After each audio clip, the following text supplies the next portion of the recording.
Did you know some monkeys can remember faces and hold grudges? Today I am revealing the most dangerous monkeys in the world. Hey, I'm Sabah, let's jump straight into it. Mandrill, the largest monkey in the world with razor-sharp 2.5-inch teeth. Olive baboon, extremely aggressive and responsible for many human injuries in Africa. Rhesus macaque, living in cities and frequently attacks humans. Japanese macaque, strong and territorial, with reported attacks in urban areas. Proboscis monkey, usually calm but powerful and dangerous if threatened.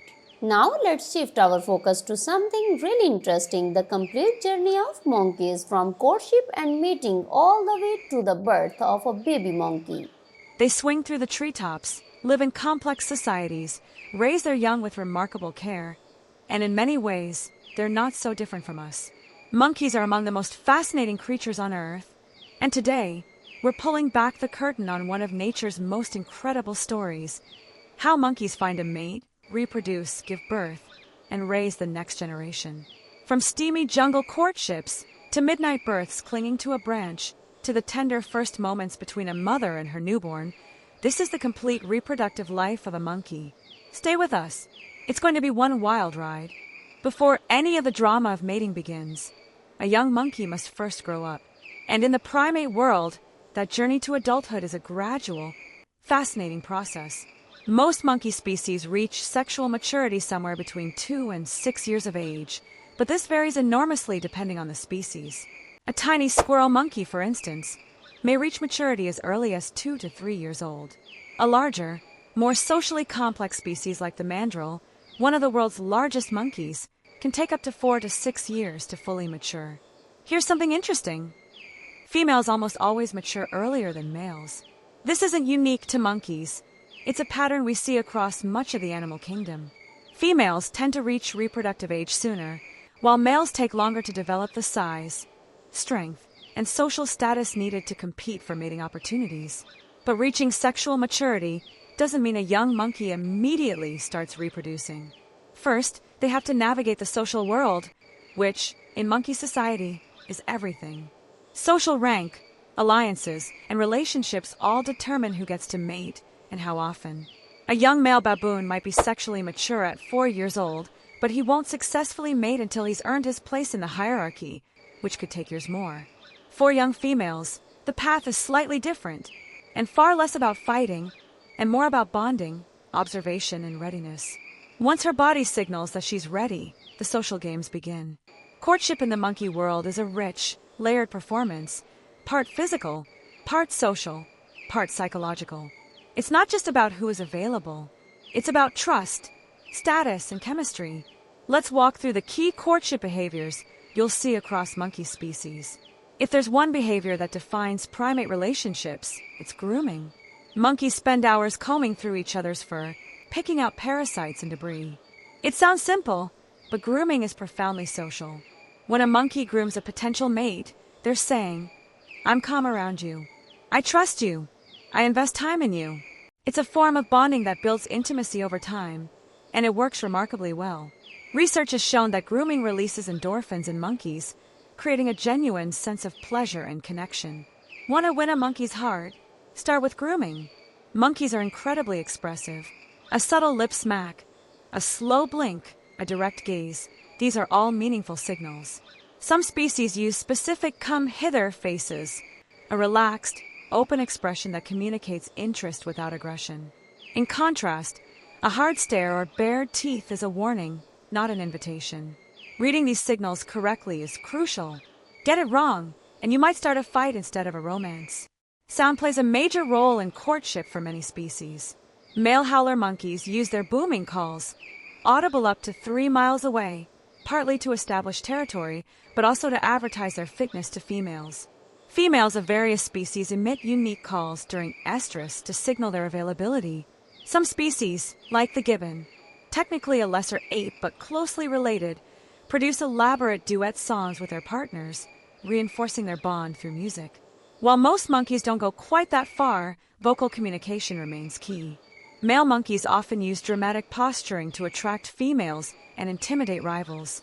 A baboon might strut with an arched back, tail raised high, displaying his size and dominance. A male macaque might yawn, not from boredom, but to show off his enormous canine teeth as a signal of strength. For females in some species, body postures signal receptivity, a specific stance or orientation that tells a male she's ready. And then there's the most visually obvious signal in the primate courtship toolkit, the swelling of the female baboon.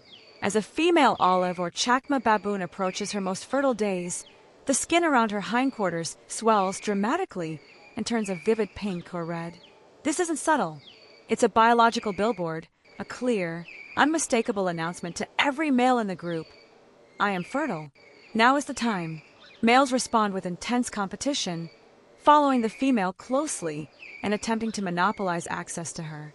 It's chaotic, dramatic, and it works. Once courtship signals are flying, competition heats up, especially among males. In species like the rhesus macaque or the olive baboon, social hierarchy determines almost everything about who gets to mate. Dominant males, those who have fought, intimidated, and outmaneuver their rivals to reach the top, enjoy privileged access to fertile females. Lower-ranking males may go entire seasons without mating successfully, but dominance isn't the only path. Lower-ranking males have evolved clever strategies. Some form coalitions, working with allies to challenge an alpha. Others use sneaky mating, waiting for moments when the dominant male is distracted, then quickly mating with a receptive female.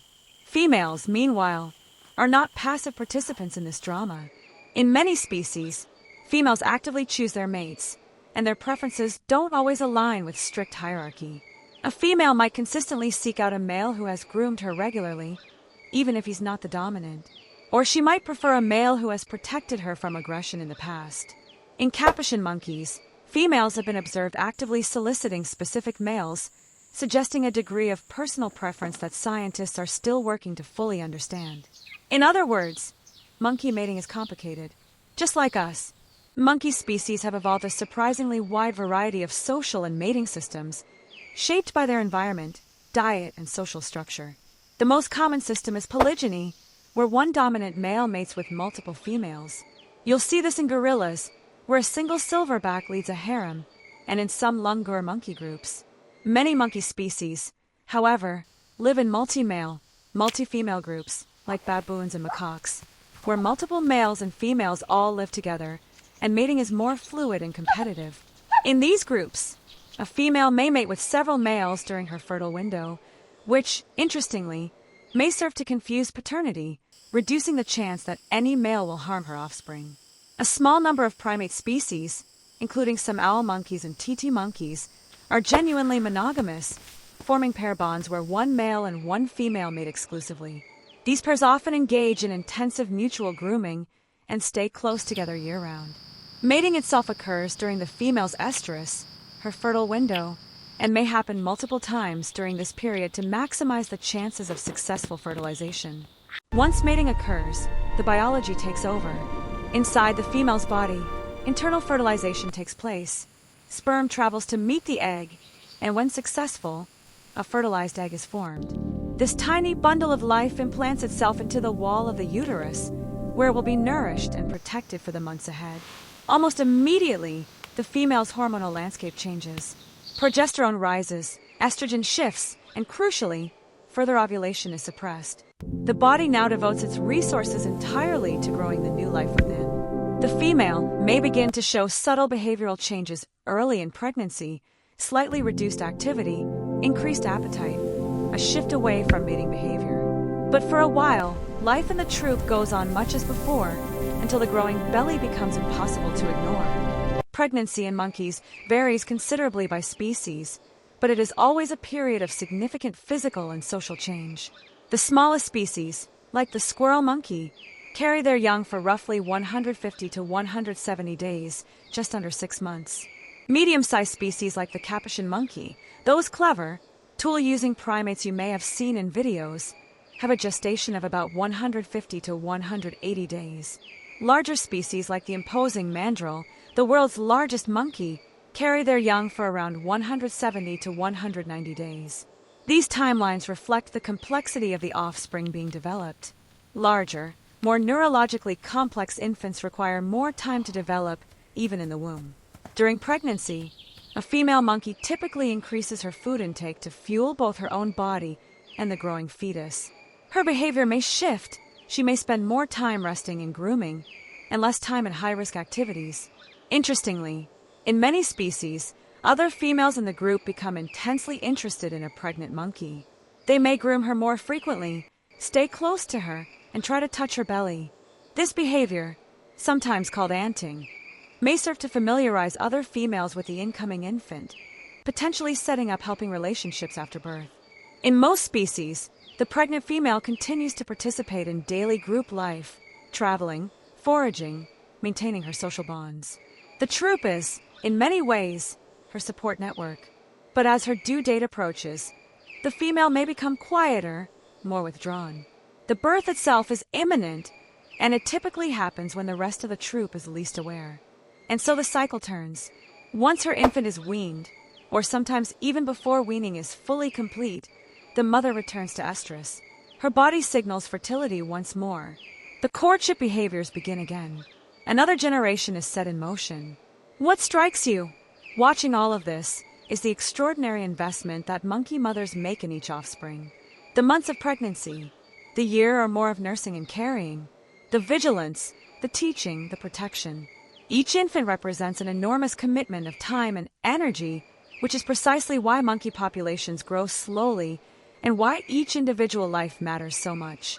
This is not the prolific reproduction of a fish releasing 1,000 eggs and hoping for the best. This is careful, deliberate, emotionally rich parenting, and it is, in many ways, a mirror of our own. From the first flush of courtship to the fierce independence of a young monkey leaving its birth group, the reproductive life of a monkey is a story of connection, competition, and above all, care. It's a reminder that life, in all its forms, is precious, and that the drive to bring the next generation into the world, and to nurture them through it, is among the most powerful forces nature has ever created. The birth of a monkey infant is a moment of great vulnerability and instinct. In many species, birth happens at night or early morning when the troop is resting, reducing the risk from predators. Most monkeys give birth to a single baby, although twins are common in some small species like marmosets and tamarins. During labor, the mother usually remains upright or crouched, sometimes holding onto branches while helping guide the infant as it emerges. Right after birth, the newborn instinctively clings tightly to its mother's fur. The mother then breaks the umbilical cord and gently cleans and grooms the baby, helping it breathe and strengthening their bond. Soon after, the infant begins nursing, marking the beginning of its life in the troop. The first weeks of a monkey's life are all about closeness to the mother. The newborn clings to her chest or belly almost all the time, nursing frequently while the mother carries it as she moves, climbs, and searches for food. She is extremely protective and quickly moves her baby to safety if any danger appears. After 1 to 3 months, the infant becomes more curious and begins exploring its surroundings. It may move a short distance away, observing leaves or other monkeys, but always returns to the mother for safety. In some species, like spider monkeys, babies first cling to the belly and later ride on the mother's back. As the infant grows, the troop becomes its classroom. Young monkeys learn by watching others, discovering what foods to eat, how to communicate, and how social relationships work. In some species, other females also help care for the baby, giving it early social experience and support. Weaning, the shift from a mother's milk to solid food, is a big milestone in a young monkey's life. Depending on the species, it can start around 6 months or continue for up to 2 years. This stage often creates conflict. The infant wants to keep nursing, while the mother may be ready to focus on her next pregnancy. During the juvenile stage, play becomes very important. Young monkeys chase, wrestle, climb, and swing. These playful activities help them build strength, improve coordination, and learn important social skills that will help them survive as adults. As monkeys grow into adolescence, their social roles begin to change. In many species, young males leave their birth group and may travel alone or form bachelor groups before joining another troop. Females usually stay in their natal group for life, relying on strong family bonds with mothers, sisters, and daughters. If you found this fascinating, subscribe for more deep dives into the animal kingdom. Drop a comment below which monkey species would you like us to cover next. And until next time, stay curious.